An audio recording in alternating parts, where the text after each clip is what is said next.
Okay, I think I'm here. I think we're live. Is this happening? I think we are without technical difficulties this week. Can you guys hear and see me? I see there's a few of you here already. Vern, Natural Butterfly. Oh, my family's here. What's up? Hey, Shelly. How y'all doing? I got 2 dogs here still. I'm actually going to have 2 dogs until January 3rd, it turns out. So there goes Mr. Bentley right there. And, of course, Ray Ray. We stand a punctual queen. Y'all have no idea. I'm punctual to an obsessive degree. It still pains me on a very deep level to realize that because of my technical snafu last week, I was not live at exactly 5. Hey, Vern, I'm doing well. I'm exhausted. Vlogmas has taken out of me. And some of y'all remember, like, it's been a little bit lean for me career-wise, but I score a writing gig. So now I have to crank out 3 episodes of this web series by the end of the week.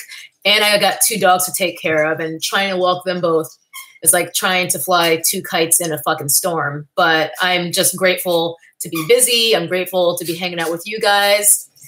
I, of course, have my hot toddy to help me unwind, but it's been a day. I've been just editing all day long, editing videos. And Sir Bentley, they didn't give me enough food for him because originally I was supposed, hey, everybody. Thank you, Ayo. Yeah, this is Gap. I think people sleep on Gap, but I got this at the Gap a couple months ago. I feel like it's kind of like Coogee sweater vibes, but for a fraction of the price because I ain't got Coogee money. Okay. Thanks, Vern. Yeah, video coming up. These are the passion twists. I'm sure you guys have been getting recommended the same videos that I do because I always say, oh, let me turn on my lamp. I always forget you guys are getting light from behind me, so you can't really see me super well.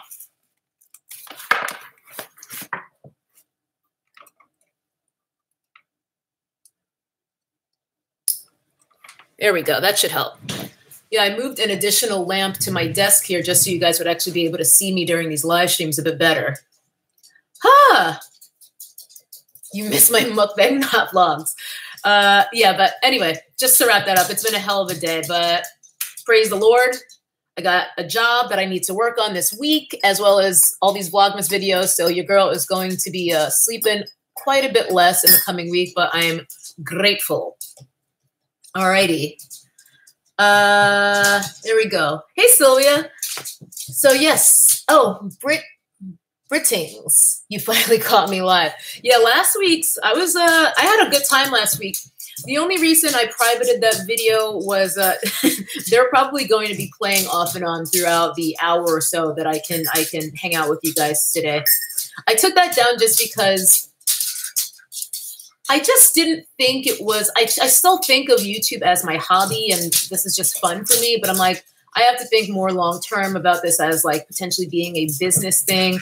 And there were a few things that I said in there where I'm just like, it's probably not prudent for me to like have this out on the internet indefinitely. I don't know. I mean, it's not like I'm afraid of saying things like Jeffree Star is a racist asshole, which I'm pretty sure I said last week. I will keep that up in any video at any time, but just some other stuff. I was like, you know what? It's probably not a good look from a professional standpoint. Hey, Geraldine. What was the topic of the last live stream? We were talking about challenges for the new year because I know a lot of people have been asking about doing a nutrition and fitness challenge because I am still injured. I still have not been to the gym. We are coming up on 3 months of me not being in the gym, so you can imagine how that affects my mood. What we're going to do is I'm going on Instagram, not on YouTube because, girl, I ain't got the time. So if you're interested, just join my Instagram, fam, and we're going to do a whole 30 in January. I'm thinking we'll do it January 2nd to January 31st. However, I will be going out of town in there. So when that happens, I'm going to be eating what I want. But I'm still happy to just kind of create a community for us all to still do that so that we can kind of stay on track and make sure we're not completely destroying our bodies at the start of a fresh year. And then also a protective style challenge we talked about last week, which I think I want to do at least 3 months because, you know, hair growth is a waiting game. So it wouldn't make sense to do something for 1 month there. But I mean, it'll probably be the same rules as my Protect Your Ends challenge that I did a year or 2 ago. And we'll just figure out those dates. I'm figuring we may as well start that in January as well. Thank you, Saint Sade. Yeah, work is picking up by the grace of God. You know, I pray for work, and prayer works. Fitness challenge, will it be a vlog? No, Gemini, you must be late. I was just saying I will only be doing this on Instagram. So basically, I'll just, through my Instagram stories, give you guys updates on what I'm eating day to day and things like that. And we can just kind of keep in touch that way, because it's just too labor intensive and not worth it for me to do that kind of thing on YouTube. And because I can't work out, it's going to be nutrition only. It would be stupid for me to be like, I want you guys working out 5 times a week when I myself am walking around in a back brace and can barely do anything. C. Joe J, how are my edges doing with braids? You're scared to do braids for winter, 4C, fine hair. You know, I'm always extra careful with my edges. I haven't let anyone do braided extensions on me in I don't even know how many years. I mean, once I learned how to do it myself, thanks to YouTube, I've never let anyone do braid extensions on me any longer, because I remember the last time I went to, I mean, not to stereotype, but I went to an African braider. She's from Togo. And she braided my edges so tight. I remember maybe 3 or 4 weeks in, one of the braids completely just fell out from the root. And I have a bald spot there in my edges. I can feel it right now with my fingertip. So that obviously scarred me to just have like a whole ass braid and my poor like 4 strands of hair that she had attached probably a pinky's worth of fake hair to. It was insane. So around my edges, I tend to use less hair. Like, you guys will see more detail on these passion twists in the video going up Saturday. It's going to be the style day video. But spoiler, I used 2 pieces of hair for each of my twists because I do a 1-to-1 ratio and never any more of fake hair to real hair whenever I'm doing a braided extension style. And on my edges, depending on where it is, sometimes I'll do even less. So some of these in the front have only 1 piece of hair. So it is less than how much real hair is there because I'm just taking extra precautions. Because, you know, I never had edges in the first place, so I just have to be careful to preserve what I got. Yeah. Ayo, that's a hair horror story. I mean, I've got a couple. But yeah, that's pretty much what's going on. That catches hopefully you guys up on what you missed last week. If you weren't here, you know, you miss a day, you miss a lot with me. I always tell people in my real life like that. they'll see me 2 days later and my hair will be completely different. I'm like, you miss a day, you miss a lot.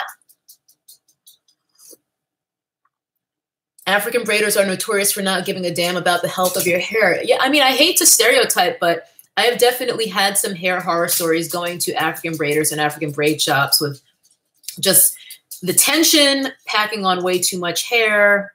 It's a lot. Hey, Harlem. Chrissy, there's a second dog because I am dog sitting. What does my toddy consist of? Hot toddies are generally, I get this question every week. Hot toddies, the basic version is water, honey, lemon, and bourbon. I have water, honey, lemon, butternut squash infused bourbon, and ginger syrup because I'm bougie and extra.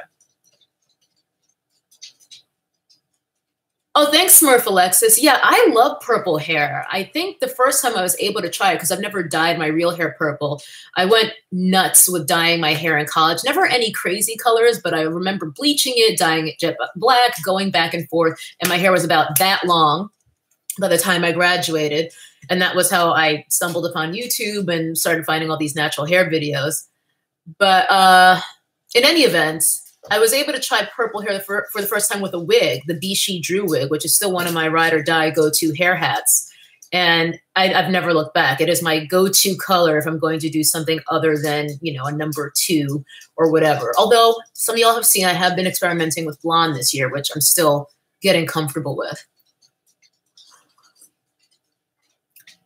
Butternut squash infused. Yeah, on IG stories, I did a step-by-step on how to actually make it if you want to try it. It's not hard.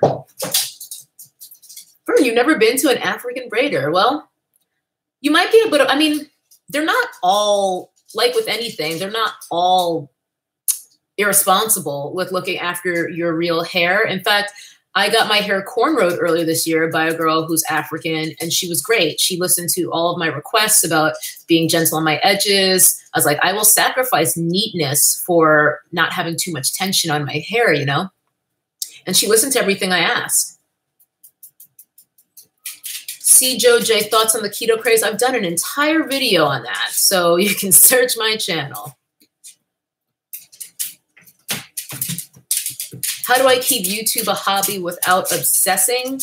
I don't know that I do. I think I probably, especially now with Vlogmas, I am obsessed. I feel like it has definitely consumed so much of my time and energy.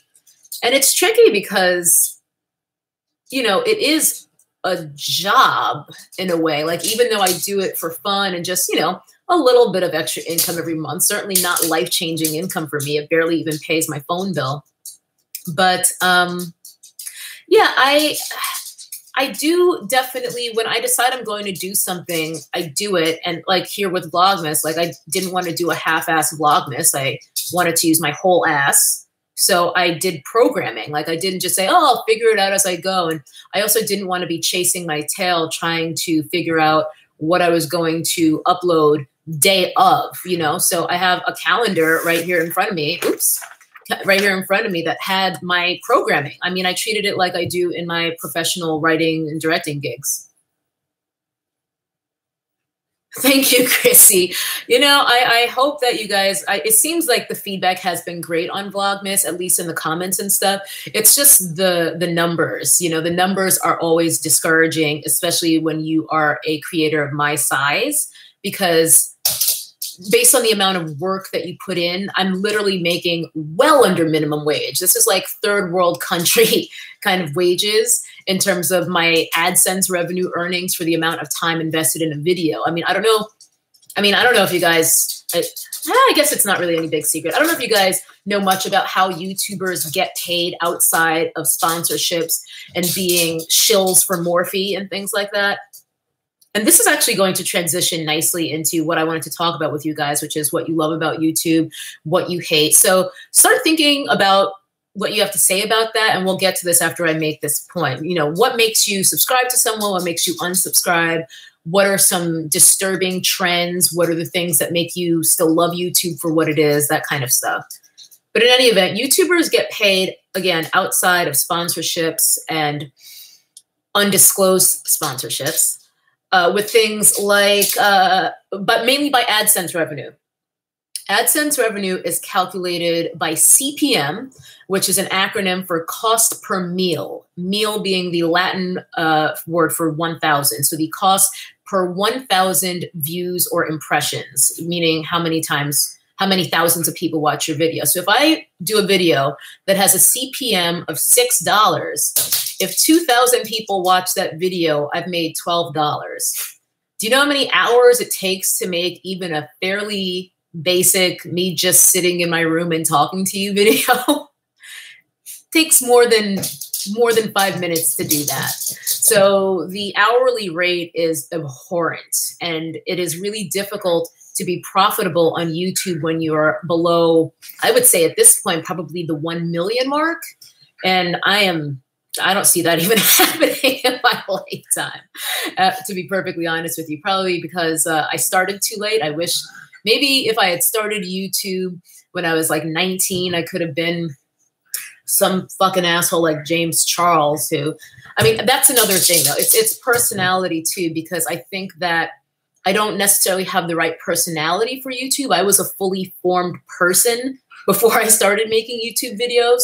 So I don't buy into or fit in with the attitudes and behaviors of the top tier successful YouTubers. I think I'm just, not to pat myself on the back, but I think I'm just too regular. I'm too down to earth.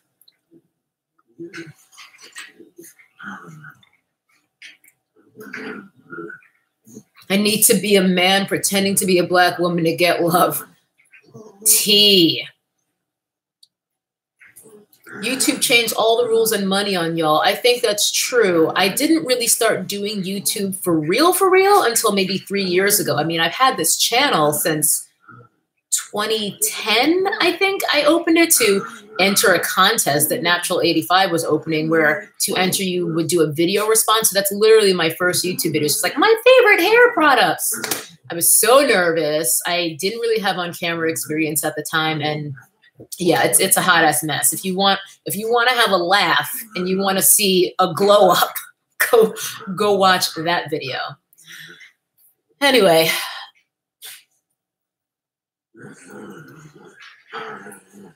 Yeah, the algorithms on YouTube are messed up. I think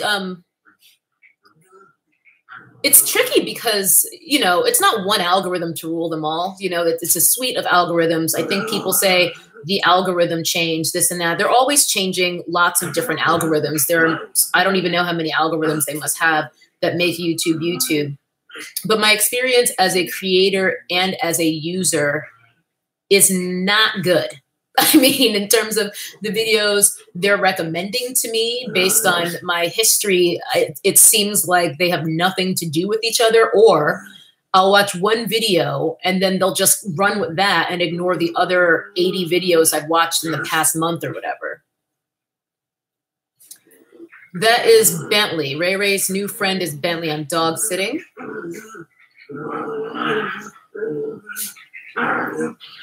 YouTube is sending you videos on relaxing natural hair. That happens to me sometimes too. I mean, I've never had a relaxer in my life, and I've certainly never searched for videos on relaxing my hair. So I don't know if YouTube is trying to force their European beauty standards on me or what.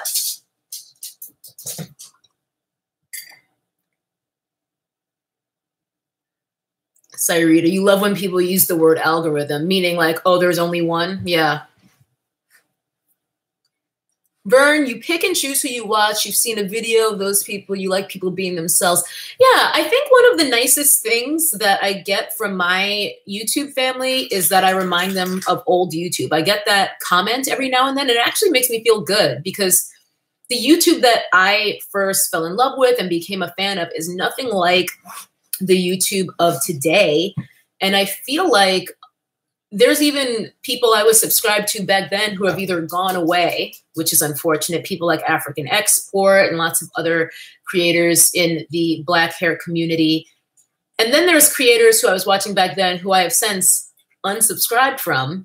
And there are definitely people you will have heard of, but I'm not going to name names because it ain't that type of party. But just to see the way a lot of people have changed once they get money and fame, you know, YouTube fame is poison. It's repugnant, and I've unsubscribed from a lot of people. I really struggle with that because I still want to support people who are self-made and who came from, you know, 0 subscribers to have however many hundreds of thousands or millions. But it's hard to watch a lot of these people at this point because, for example, particularly in the Black community, you know, influencer marketing is a thing. We touched on that last week. And as well, inclusion marketing, where they are essentially using creators of color, these companies are using these creators to act like they give a fuck about people of color when they don't.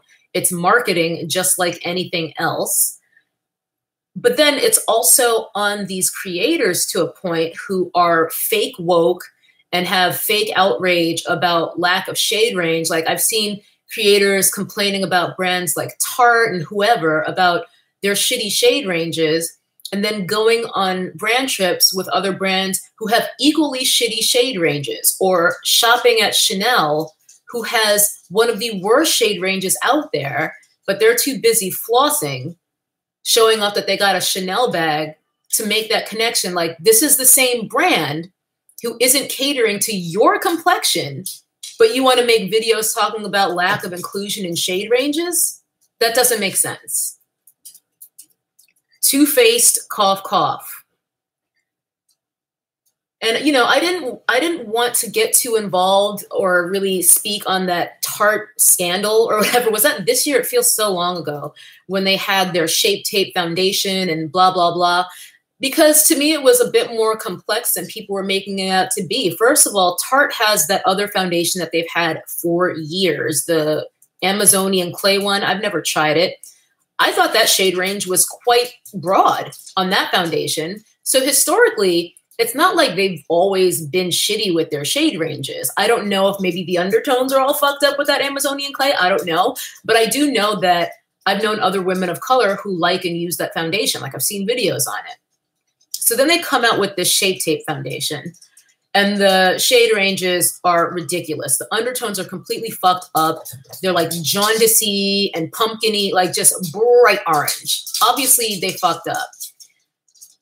My perspective is just because Fenty came out with 40 shades doesn't mean that everyone needs to have 40 shades.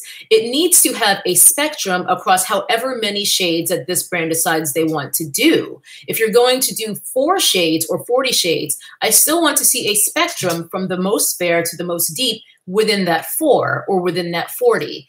And everyone was standing on Fenty like, whoa, whoa, whoa, they did that. But it's just like, yeah, but like, what about all these other brands that been did that? Lancome, MAC, whoever, like they've been had foundations for us. So why is everyone acting brand new like no one ever made dark foundations before? I think Rihanna's celebrity status lent to that, but I think people definitely jumped on that as if it had never been done before. And I just say vote with your dollars. Like if you are pissed about a company not offering shades for you, don't buy from them.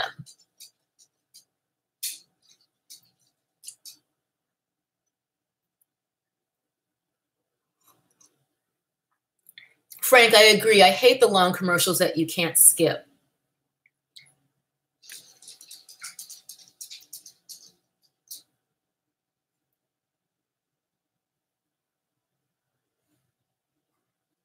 Yeah, Beauty Blender was another one. I think in general, it seems to me that the internet and social media and the immediacy of communication and information and the immediacy of wrong information has created this rage boner where people are just looking for a reason. Just give me a reason to be pissed. Give me a fucking reason. You know what I mean? So, you know, when Beauty Blender obviously fucked up with that shade range, people were ready. They were ready to be mad because that had already been established. Tarte had set that precedent. So people are excited, excuse me, to be angry these days, in my opinion. I mean, at the end of the day, it's just fucking foundation. Just don't buy it. You can express your outrage to the company, you know, write them a strongly worded letter or whatever, but don't buy it.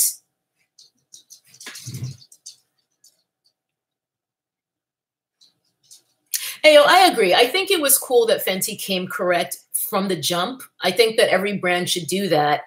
I just find it a bit tiresome that everyone it's now like this arms race to have 150 shades of foundation. Like after a point, do we really like, you could have 150 shades. You still might not have one that matches me. I've been able to find my shade from brands that have like 10 shades and then not been able to find it with Fenty. So it really is a crapshoot at the end of the day. All I ask is that they have a reasonable spectrum and progression from the lightest to the darkest, however many shades that every company chooses to release, because whatever your business model is going to be is up to you. If it's within your business model to do 40 shades, 50 shades, 80 shades, so be it. But if that's not the vision for your company, I don't think you should be beholden to doing 40 shades just because Fenty did.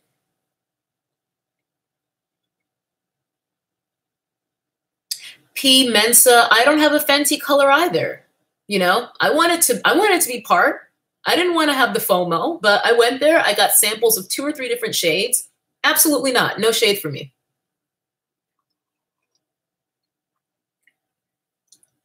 I agree, Smurf. I think the dark-skinned spectrum, like the deepest shades, have historically always been overlooked to some extent, if not entirely. You know, we had Fashion Fair or whatever in the 90s that our moms were using or whatever. And I remember my mom used to use a brand called Prescriptives. My mom is a few shades darker than me. And she would get a brand called Prescriptives. But that's the thing, you know, go to the brands that are looking out for you and the ones who aren't, and then they come around too little too late, like, oh, we got your shade now. Fuck them. Casket Ready Fashion Fair. Is it not good? I don't know anyone who used it. I'm just thinking about, actually, that's not true. I feel like my great aunt or my grandma, I remember seeing like Fashion Fair on her vanity or something, but I don't remember being old enough to know about like what a good shade match was at that age or anything. Yeah, prescriptives. It was sold at Macy's. I remember my mom going to the department store to get her prescriptives. Black Opal, which I don't even think is a Black-owned business. I'm fairly certain it's not. That was one thing that drove me crazy about the Black-owned makeup brand challenge, the Bomb Challenge. People were like, oh, I'm doing the Bomb Challenge, like Black creators, mind you. And then they would go get like Black Opal and Black Radiance. And I'm like, I haven't Googled it, but I am 99% sure those aren't Black-owned. Black Up has a great range and doesn't cater, but Black Up has a troubled history in terms of basically fucking over the brand creator. And it also is not, the brand creator was Black. Black Up is not Black owned at this point, and it's a very disturbing company history. So based on, I would suggest you look it up. I'm not going to get into it now, but I won't support that brand. Black Opal is owned by Mana. The owner has a Greek husband, but she's Black. I don't know what Mana is, but I'll check that out. That's good to know. Iman, does Iman still own Iman? Is my question. I don't know, because I know often these brands get bought out and they keep it hush hush so that the perception is that the owners have not changed hands.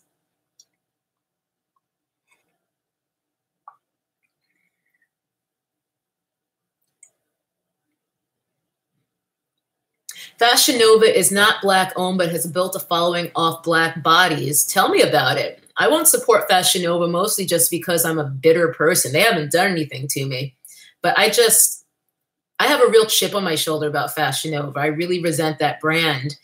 But it's strange. I think a lot of these brands, not just Fashion Nova, but Instagram culture in general, it's just strange to me that I grew up being ridiculed for having, you know, a butt and full thighs and, you know, all that, just full legs in general. And now my body type is on trend. It's weird. It is weird. And it does, in a way, it's nice to kind of feel a bit more accepted, but I feel more self-accepting because I'm older now. And, you know, as you get older, your insecurities lessen. But,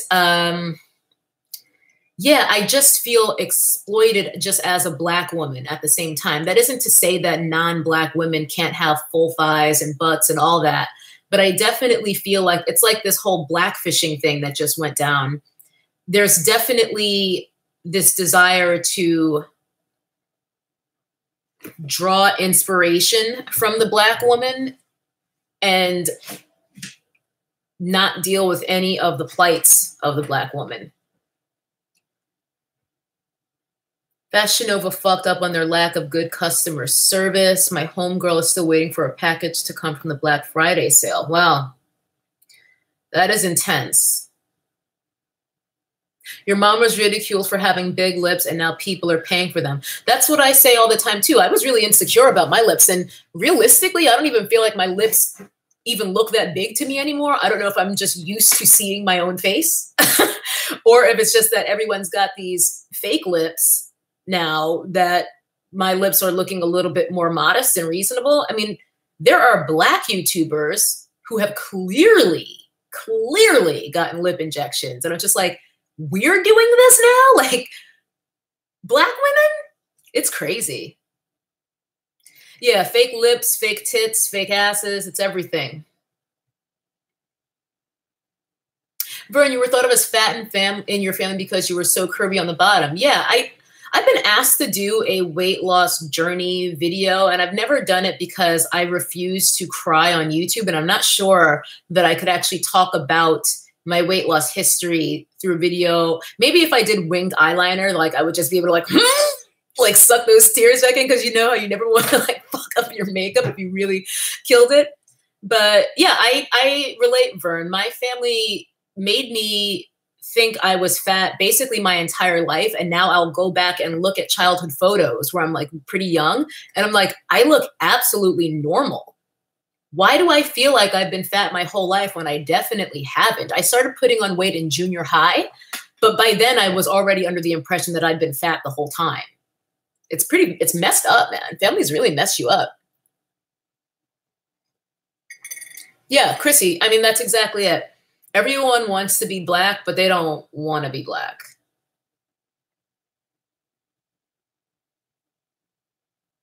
You don't know how people can afford all these injections and plastic surgery. Who knows? I mean, maybe they can't. It's that age-old story of people, you know, buying rims when they even got no car. Bye, you, Bella. Please do a fitness journey video. I'll try. I've just been afraid to do it because it's such a touchy subject.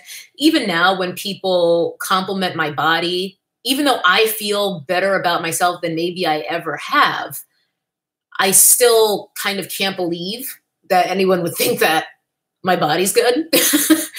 And yeah, when I think about just how it's been my whole life, this, you know, the show has been my whole life, and it's exhausting and it never ends and it's never going to end. It's emotional.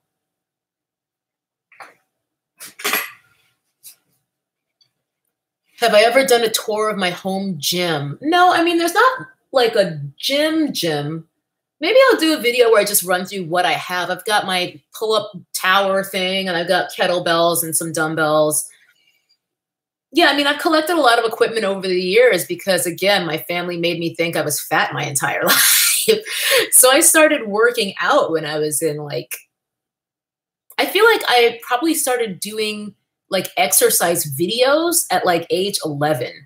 Like, I remember being under the impression that I needed to be on a diet and lose weight super young, definitely under age 10.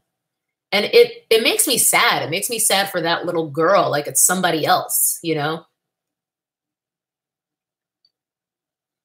Hey, Tyara. You're fine. You're fine. Gemini journey. I thought she was taller. She meaning me? Sorry, I can't keep up with this chat. It is going fast. I'm 5'4", everybody. I get that question more and more lately. I'm not sure why.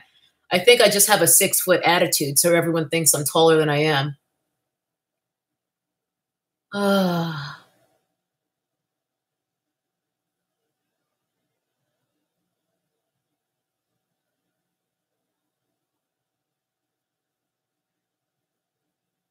Scriblot 602, you remember hiding food because your mom made you feel like you ate too much. That's pretty sad. That's textbook disordered eating behavior, though, is hiding food.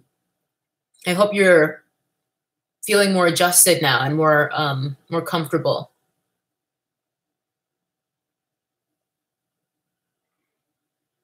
D Gray, yes, you do have a tall girl attitude. Were you the one telling me that on IG just yesterday that you thought I was at least 5'8"? I feel like I recognize your avatar.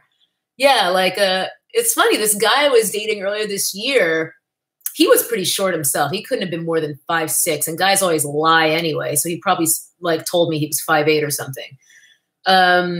But I told him I was 5'4", and this happens to me all the time. Like, people looking me dead in the eyes, face to face, real life. I'll be like, I'm 5'4", and they're like, you sure? I'm like, pretty sure I know how tall I am at this stage of life. But people just don't believe I'm 5'4". I don't feel short walking around, probably because I keep my head up, you know? I don't walk around slumped over. I keep my head high. I've got decent posture. I have to, with my back especially, being in pain. I got to make sure I keep that core tight. But yeah, I remember when I told him I was 5'4", he was just like, you walk around like you're 6 feet tall. I was just like, fuck yeah, I do.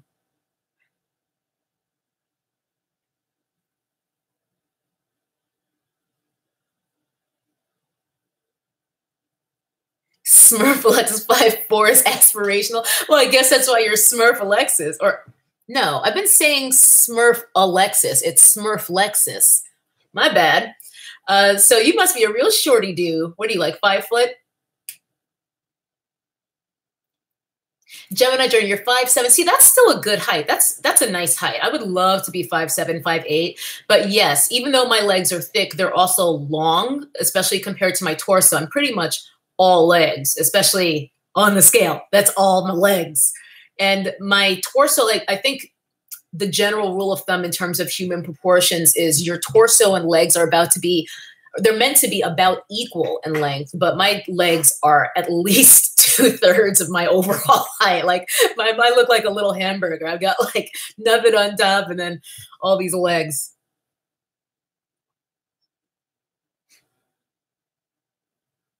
Kid Leg, you're 5'6", you worked as a model and you got away with it because you walk tall. You better get it, Kit. I love that.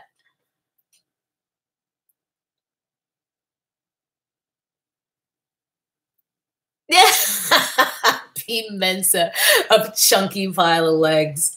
That's funny.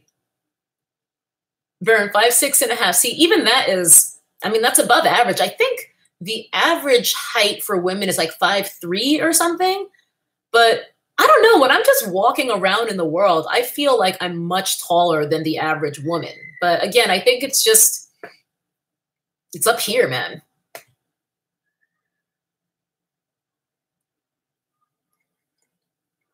Hey, Nerdy Net, 5'10", jealous.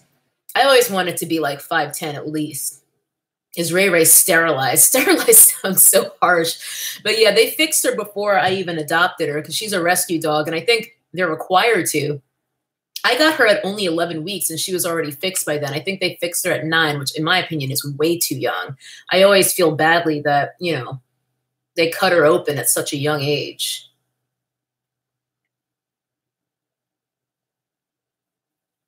4'11", Lyrena, you're a little shorty.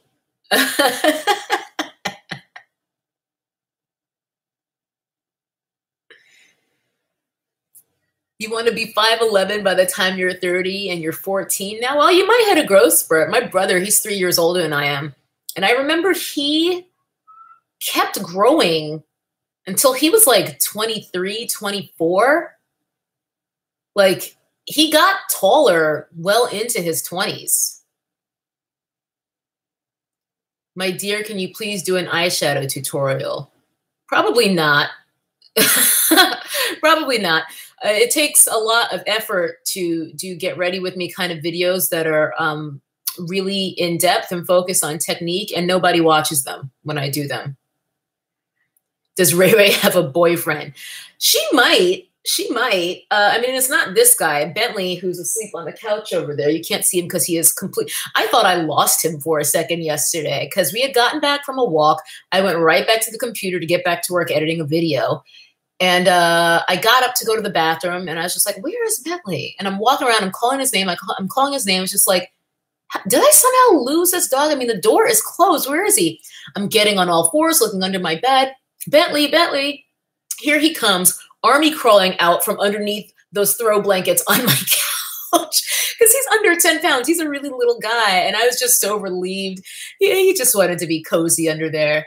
But Ray Ray and Bentley have more of a big sister, annoying little brother relationship because I know Ray Ray very well at this point, and I know her noises when she's just kind of fed up. And when they play, it's a lot of her fed up grunting rather than her I'm having fun grunting. It's like, leave me alone. But they're having a good time, and I'm just happy that he's having fun and feels like happy and comfortable because he was not feeling that way when he first got here. He's a Chihuahua. He's a typical Chihuahua. And I'm generally not a fan of Chihuahuas. I like him, though. Chihuahuas are just afraid of everything. I mean, this motherfucker, he even pees sitting down. So he is he's a wuss.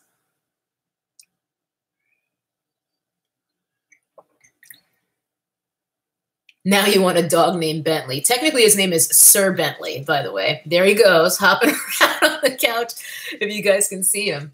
Getting himself so much more comfortable.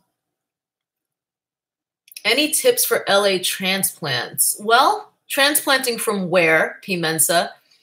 And what sort of tips? Like where to eat? Like where's the good food? Where's the good bars? What kind of stuff? How long do I have Bentley? I was supposed to have him until tomorrow only because I thought I was going out of town for Christmas. But then I booked a writing gig, and work comes first, especially when it's a dry ass season like right now. So I'm going to stay here in LA for Christmas instead and work. And that meant I was able to keep him longer. So his owners are in Johannesburg, and they're going to be gone until January 3rd. So he's with us for a long time. And because I'm fucking wonderful, I agreed to keep him. How's my best friend doing? He's doing great. We're going to Amsterdam together next year, and I can't wait. All right, P. Mensa, where to hang out? I've moved from the East Coast last year and never know what to do with myself when I'm not working. That is harder to do, like finding your scene in LA than I think it would be in New York, namely because you have to drive everywhere or Uber now. I mean, Uber definitely has been a game changer, and I'm grateful for that. But LA is tricky because here's the thing that is completely different about people in LA versus people in New York. If I go out in New York, I'm going to meet new people. I'm going to have fun conversations with strangers. I might even make new friends. In LA, the odds of that are slim to none. People go out to bars, they talk to the people they came with, or they stay on their phones the entire time, and then they go home. People just aren't really that open to just life in LA. I think people are much more preoccupied with what you can do for them rather than just having a nice conversation, being spontaneous, that sort of thing. I think because I'm a type A and I'm not originally from here, I've made my scene. I have most of my friends from college, but I'm also the type where if I really want to dance, if I just have an urge to go out and dip it and do it, I go by my damn self. Like I don't have a problem with that. So I will go out, go to a bar usually, because clubs aren't my thing. I ain't paying no cover charge, girl. And I know a few bars that I like that play good music, and I will just go out, dance. And because of my personality, I will strike up conversation with people. Or I think people are so intrigued once they put together that I'm there by myself. I think because that's weird, they are curious about me, and then they'll approach me. Happens all the time. So every time I go out by myself, I still make friends. But that never happens if I go out with my friends, because then people are just like, no, I'm going to leave them alone. I'm going to stay away. When am I going to make the move to New Orleans? I mean, I hope to retire there, but I would love it if I could move there sooner. I'm nervous about just the instability of the city, you know, in terms of flooding and stuff. I don't know if you guys remember, they had an insane storm. Was this last year? I feel like it was last year. Yeah, I think it was 2017 in August, where like cars were destroyed. Like the amount of rain that occurred in under 4 hours, cars were like up to the side view mirrors in water. We almost didn't get, this happened the day we were leaving, the day we were flying out. We almost didn't make it to MSY, to the airport. And that kind of shit, I mean, Hurricane Katrina, that kind of shit happens in New Orleans. They've got some of the highest insurance rates for homes and cars in the country, if not the highest, because of the erratic weather. And that's the one thing where I'm like, I want to put down roots there, but do I want to like own land?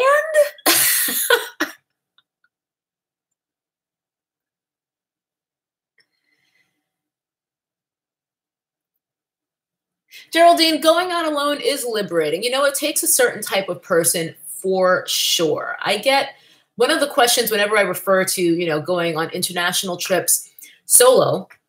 I mean, sometimes I go with, you know, a man or whatever, or a friend, or sometimes not. But I often prefer to travel alone. You know, I find it meditative. I find it empowering. And people ask me, oh, how do you get the courage to travel alone? Or how do you travel alone? How do you do it? Or can you do a video on it is the question I get the most. And I've never done a video on that because I don't think there's any video to be done. You're either made that way or you are not. There's nothing that I can tell you that will make you feel like you can go travel around the world with nothing up here, with nothing except what you have up here and what you have up here. You know, like this is all I need to get through the world.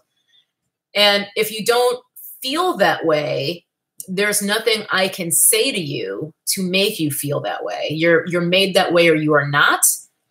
So that's why I've never done a video on that. I don't know how to give people advice on how to go to a bar alone or how to go to Thailand alone. You know what I mean?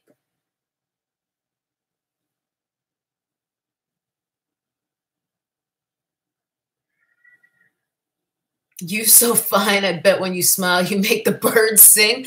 No, I'm usually just trying not to get shit on by birds. I'm oddly paranoid about that. I feel like that would be that might be a fun topic for next week's live stream. It's just like weird fears. Because I'm constantly afraid of being shit on by a bird. Like every time I'm outside and I see it, I'm like, better not shit on me. Because it's actually happened to me once when I was a kid. I remember I was getting out of a car and somehow a bird managed to aim between like the car door that wasn't even fully open and like my foot and shit right on my ankle. And I've never recovered. If I was a bird, I'd shit on you. That is not a compliment.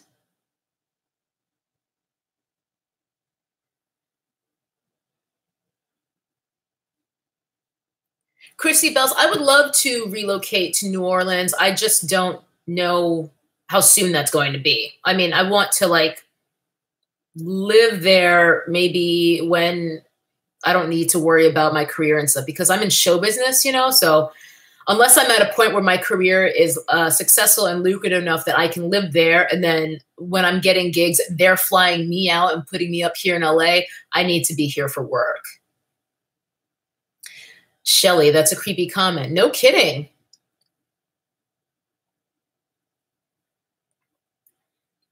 I've heard that montage film reviews that it's good luck to have a bird shit on you, but I still don't want it to happen to me. I feel like I'm plenty lucky. I'm set.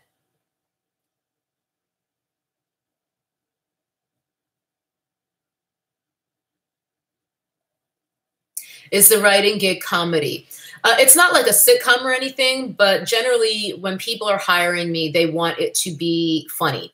So this is going to be an informational show for a beauty vertical. So they do, I think the series, they're still sending me kind of the details, but they want me to do 3 episodes of a series in the beauty space about things like, you know, like what causes cellulite and stuff like that. But I have to present the information in a funny, engaging way, which is kind of what I do. I mean, I've done a bunch of shows where it's sort of like informational, but comedic presentation or comedic in tone. Pimenta, I got shit on by a bird last year, still waiting to win Mega Millions. Yeah, no kidding. Bella Natural, I'm a writer and director. Oh, Saint Sade, let me make you a moderator as well.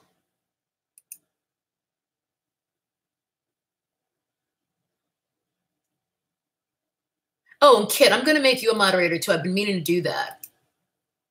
And thank you, by the way. Yeah, work is always a blessing. We got about 10 more minutes, but I really should get back to editing videos, guys.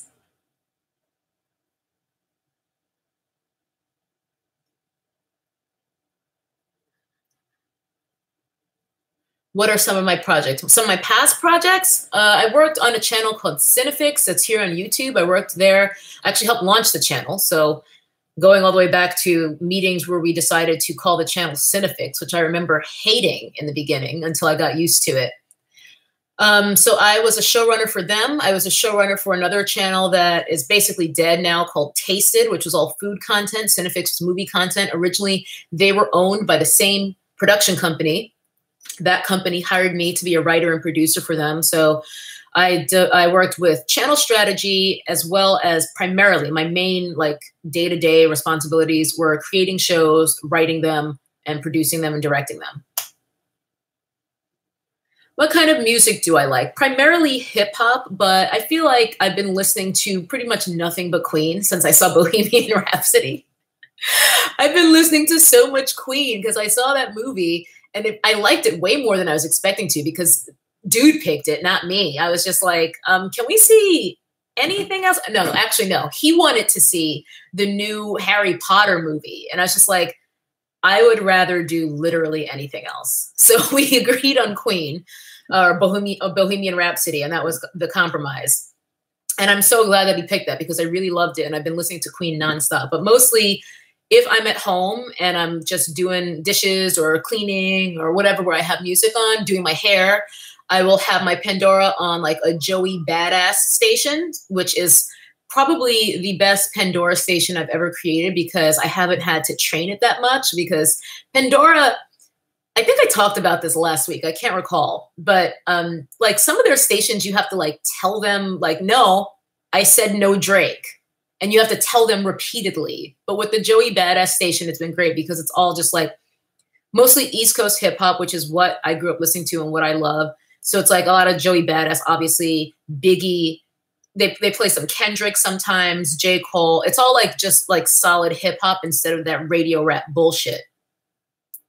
Yeah, no Drake, Isabel. Like, I don't know how many times I have to tell you, Pandora. I said no Drake.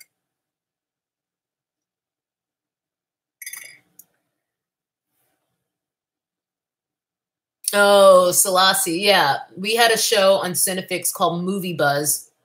That was a show that I was basically asked to do. I didn't come up with the idea. They're like, can you make a show that's a movie drinking game? I was just like, yeah. You guys want me to get drunk on the internet? In fact, the name of that show took less than a second. I was just like, talk about a movie buzz. Because I'm like a sucker for a groan-inducing pun. And my boss was just like, how about we call it that? I was just like, would you like to think about this for more than 2 seconds? Should we actually maybe discuss what to call this show? Or you want to go with literally something I blurted out as a joke?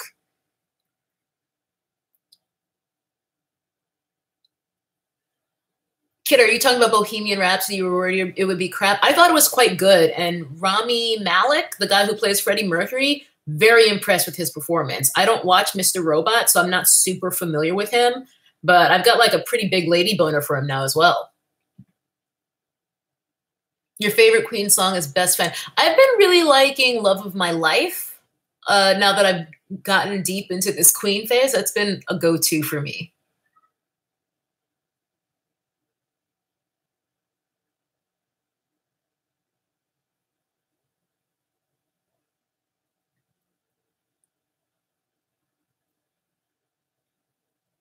Hashtag lady boner.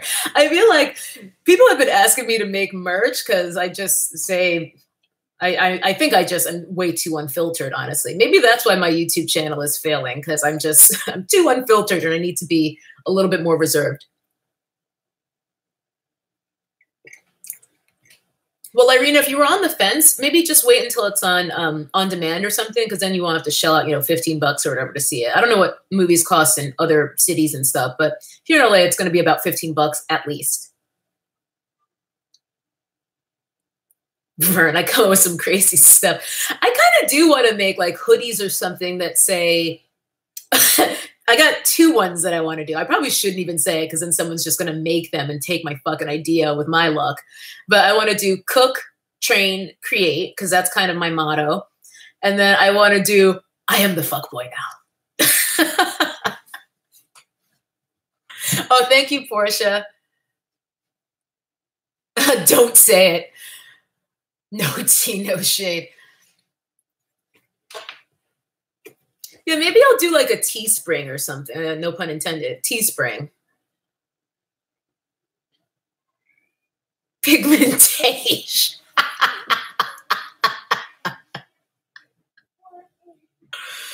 I ain't no damn guru. Y'all are fucking cracking me up. Maybe I will. I mean, I just thought no one would buy it, but you guys are saying you would.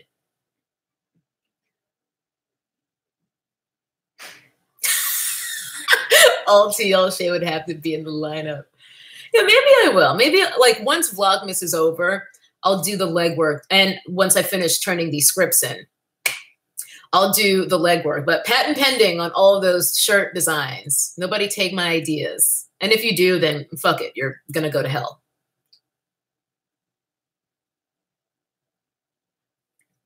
Gwen, what is wrong with the audio? Is anyone else having trouble with the audio? I mean, we're almost done here. It's almost 6. I probably should wrap up and get back to work editing because I got to put up another video tomorrow.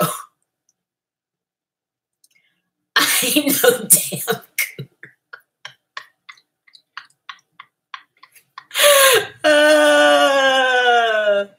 All right, so Kit, you can still hear me. It seems like, Gwen, I think it might be your setup, maybe your phone or whatever you're watching from, computer. Lyrena, yeah, everyone else seems to be able to hear.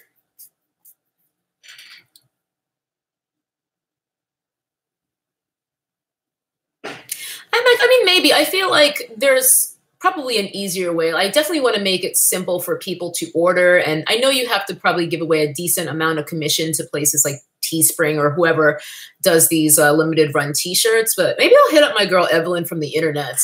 I've slid into her DMs before and she has actually responded. So I feel like we truly are internet cousins. Oh my God, that reminds me. This is a perfect way to wrap this up. You guys all know Evelyn from the internet, I'm sure. She's probably the best YouTuber. When people always say things like, oh, you deserve 1 million subscribers, to me, I'm like, no, Evelyn deserves 1 million subscribers. But she just did some pins. I don't know if you guys saw that with coloring pins. These are them, or here's one of them anyway. Hashtag internet cousin, if you guys can see. Now, in my first live stream, my first Sunday stream of Vlogmas, the first thing they asked was, when are you doing another giveaway? I was just like, you greedy mother. all you're here for is some fucking free shit. I see you. However, I also said that I will probably do my next giveaway on IG. And that is what I'm going to do. I'm going to give away this internet cousin pin to one of you, my internet cousins. So if you want to enter the giveaway, just follow me on Instagram. There is a link under this very video. And if you want to enter, just go to whatever my last picture was. I honestly cannot even remember. And leave a comment saying internet cousin, hashtag internet cousin. And that way I'll know that you want to enter to win this pin. And then I'll pick someone and I will send this to you. I know it's not like a massive giveaway or anything, but you know, your girl's on a budget right now.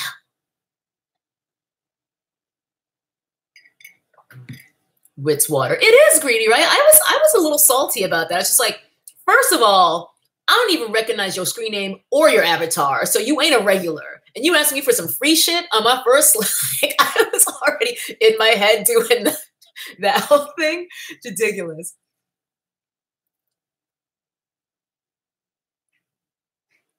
Montage film reviews. Yeah, I agree with you. I hate the hate. I hate the disinformation.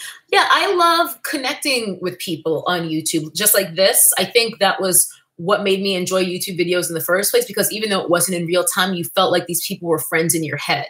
I've said this many times. Like, I love the friend in my head dynamic with the YouTubers who I still watch. And I feel like I can detect, not just on YouTube, but in real life, I can detect bullshit from 8 miles away. So when someone is insincere, when someone isn't who they are on YouTube compared to who they are in real life, when there's that disconnect, I can tell instantly and I'm not interested. What I hate is the flaunting of wealth, that the nouveau riche trashiness, the level of tackiness and the new money tackiness that I see on YouTube is really, really off-putting. And I also just hate the hypocrisy. Some of what I was talking about earlier with these YouTubers who are fake woke and talking about, I want shade inclusivity. And then they go on brand trips with the same people they were bitching about a month later. Like, fuck out of here.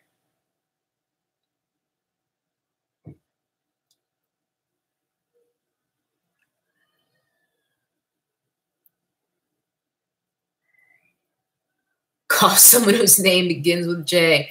No comments.